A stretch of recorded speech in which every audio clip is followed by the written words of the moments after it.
Hai, balik lagi bersama gue, Hendriko Siotang, NPM 2019-111223. Di vlog gue kali ini, gue akan menjawab pertanyaan dari Ibu Teresia Dian Kusumawati SEMM. So, tunggu apa lagi? Selamat menonton, enjoy! Yaps, pertanyaan nomor 1. Lingkungan selalu berubah. Bagaimanakah lingkungan yang terdiri dari lingkungan internal serta lingkungan eksternal mempengaruhi sebuah organisasi? Serta bagaimanakah organisasi tersebut menghadapi perubahan dalam lingkungan? Oke. Di dalam lingkungan internal organisasi terdiri dari owner, tim manajemen, para pekerja serta lingkungan fisik. Yang pertama ada owner. Di sini owner menyadari apa yang sebenarnya hendak dicapai oleh organisasi, bagaimana cara pencapainya, dan apakah yang diinginkan oleh sang pemilik dapat diraih daya atau tidak. Kedua, ada tim manajemen. Di sini tim manajemen memiliki kebebasan dalam menentukan kebijakan dalam sebuah organisasi perusahaan dan dengan cara apa sebuah organisasi suatu perusahaan tersebut akan mencapai tujuannya. Ketiga, para pekerja. Dalam sebuah organisasi perusahaan merupakan sumber daya manusia yang sangat dominan dalam sebuah organisasi. Para pekerja inilah yang sehari-hari bergelut dan dengan aktivitas operasional perusahaan. Oleh karena itu, tingginya peran para pekerja dalam sebuah organisasi, maka para pekerja ini juga merupakan aset bagi organisasi. Keempat, ada lingkungan fisik. Jadi lingkungan fisik ini bisa dari bangunan, uang, tanah, dan lain-lain. Nah, merupakan lingkungan di mana setiap sebuah organisasi perusahaan itu membutuhkan saat orang-orang dalam sebuah organisasi perusahaan berinteraksi dan memanfaatkannya untuk dapat didaya-gunakan. Oke, selanjutnya yakni lingkungan eksternal organisasi. Lingkungan eksternal organisasi itu terdiri dari pelanggan, pesaing, kemudian pemasok, partner strategis, regulator, pemerintah, dan masyarakat umum. Saya akan membahas yang pertama, itu ada pelanggan. Nah, pelanggan ini mereka lah yang memanfaatkan atau menggunakan barang yang kita produksi, baik barang atau jasa yang kita tawarkan di dalam sebuah organisasi perusahaan. Sebab kalau tanpa adanya pelanggan atau konsumen atau customer, itu bisa membuat sebuah perusahaan itu akan bangkrut nantinya. Maka dari itulah para pelanggan inilah sumber pendapatan sebuah organisasi. Kedua, pesaing. Pesaing ini bisa dibilang dapat memotivasi sebuah organisasi, karena dengan adanya pesaing kita bisa dapat memperbaiki sebuah organisasi yang kita miliki, sebuah organisasi perusahaan agar menjadi lebih baik lagi dibandingkan pesaing-pesaing yang lainnya. Ketiga, pemasok. Nah, pemasok ini salah satu pihak juga yang sangat berkepentingan dalam sebuah organisasi. Mengapa bisa begitu? Ya, karena pemasok ini itu kan yang menyediakan memproduksi barang jadi yang merupakan jenis bahan baku apa aja pada sebuah organisasi perusahaan atau bisnis. Nah, dengan tidak adanya sebuah barang atau barang tersebut, maka otomatis sebuah perusahaan tersebut nantinya akan mengalami gulung tikar, tidak laut lama kemudian. Selanjutnya ada partner strategis.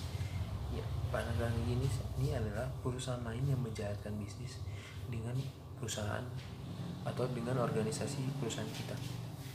Contohnya, saya menjual bakso nih. Saya membuka sebuah warung bakso. Nah, di warung bakso kan biasanya terdapat ada terdapat sebuah teh botol. Nah, teh botol inilah yang bekerja sama dengan kita, sehingga di kedua belah pihak itu sama-sama saling menguntungkan. Oke, yang kemudian ada regulator. Regulator ini adalah pihak-pihak yang berkepentingan dalam menciptakan keadaan dan kegiatan bisnis agar terwujudnya bisnis yang baik. Itu dibuatlah aturan-aturan. Nah, itu tidak hampir sama dengan pemerintah. Kenapa saya bisa bilang begitu? Sebab kan regulator pemerintah ini sama-sama membuat aturan hukum tentang bisnis agar suatu bisnis itu tidak melewati batasnya atau terdapat kecurangan yang hanya sekedar untuk menguntungkan dirinya sendiri, menguntungkan diri sebuah organisasi tersebut. Dan yang terakhir ada masyarakat umum. Nah, masyarakat umum ini adalah keseluruhan pihak yang tidak termasuk ke dalam lingkungan yang disebutkan sebelumnya. Masyarakat umum ini juga benar-benar penting karena dalam sebuah organisasi benar-benar penting, karena sebuah organisasi tidak jalan tanpa adanya masyarakat umum sekitarnya. Jadi kalau misalnya berorganisasi berdiri di tengah-tengah gak ada masyarakat, siapa yang mau beli barang ataupun produksi yang dia nantinya. Terus sebuah organisasi itu harus gimana cara dia dapat memberikan nilai lebih kepada masyarakat tersebut, masyarakat umum yang ada di sekitar perusahaan kita. Ya, masih di pertanyaan nomor 1, selanjutnya itu bagaimana sikap organisasi tersebut menghadapi terjadinya perubahan dalam lingkungan. Saya ingin membahas yang berita-berita masih hangat di pekan-pekan ini, yaitu mengenai virus COVID-19.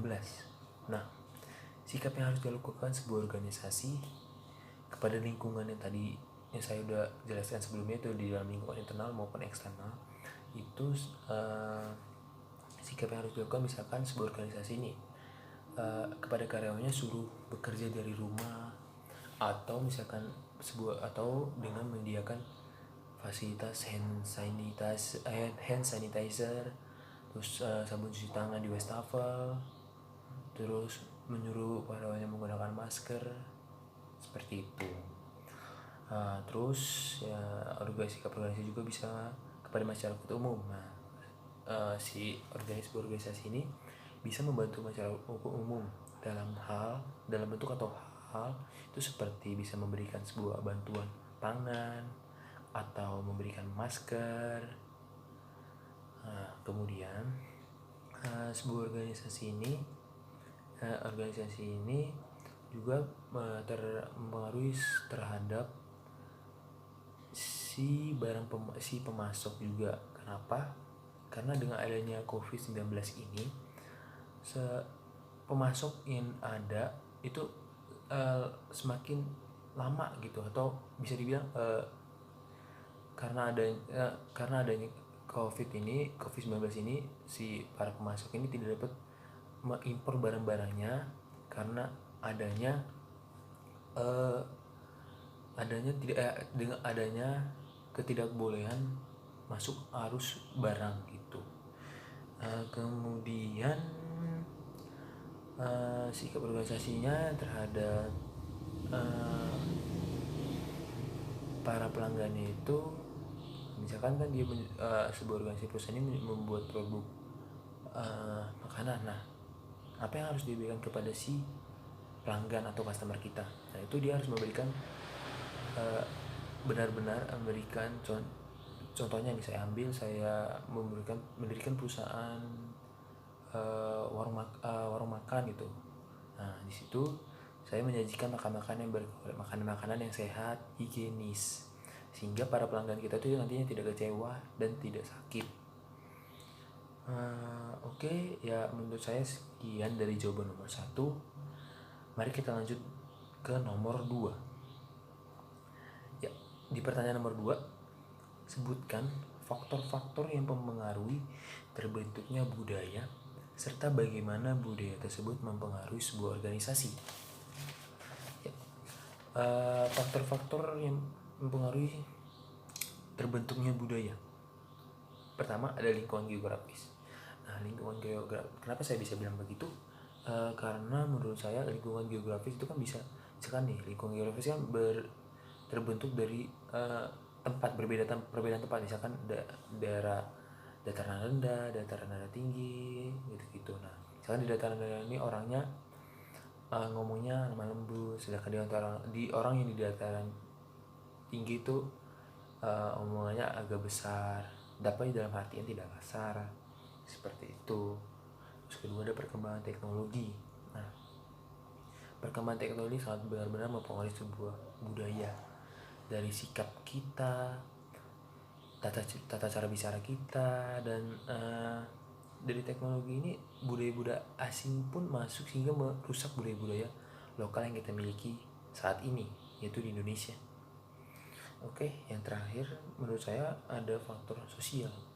Faktor sosial ini seperti misalkan adanya bukan adanya sih, banyak tingginya perbandingan antara, misalkan mohon maaf, perbandingan antara si kaya dan si miskin. Nah, itu kan benar-benar sangat mempengaruhi punya budaya. Jadi terbentuknya budaya. Nah, misalkan si kaya ini budayanya hedon. Nah, sedangkan yang di bawah ini itu dia tidak mampu membuat apa-apa, sehingga ia itu menganggur dan dia menjadi menjadi sebuah maling, bukan menjadi maling karena ingin membutuhi kehidupannya sehari-hari, ya seperti itu. Kemudian serta bagaimana budaya tersebut mempengaruhi organisasi.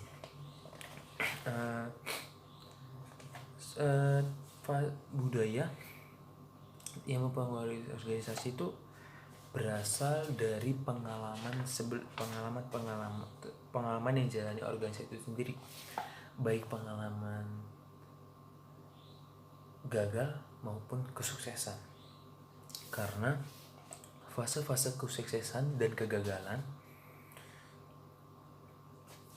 itu pada dasarnya menentukan bagaimana budaya organisasi terbentuk dan diyakini kemudian oleh organisasi tersebut sebagai sebuah konsep, norma, dan nilai yang dianut dan mempengaruhi keseluruhan cara perusahaan. Ya, saya misalkan ambil contoh, ini misalnya ada sebuah perusahaan yang mempekerjakan orang asing, dan mayoritas di organisasi perusahaan tersebut adalah masyarakat lokal atau masyarakat Indonesia. Nah, kebijakan inilah salah satunya dengan harapan bahwa orang asing tersebut dapat mempengaruhi atau memotivasi bagaimana orang-orang di perusahaan bekerja. Dan sebaliknya, masyarakat lokal ini memberikan sikap yang ramah kepada pekerja yang asing yang ada di sebuah perusahaan tersebut. Oke, itu saja dari jawaban saya. Semoga jawaban dari saya ini bermanfaat. Mohon maaf apabila ada kesalahan dari ucapan atau kalimat saya mohon maaf. Sekian dari vlog gue kali ini, Hidup Mahasiswa, Gentiara Solusi Cerdas. Dah.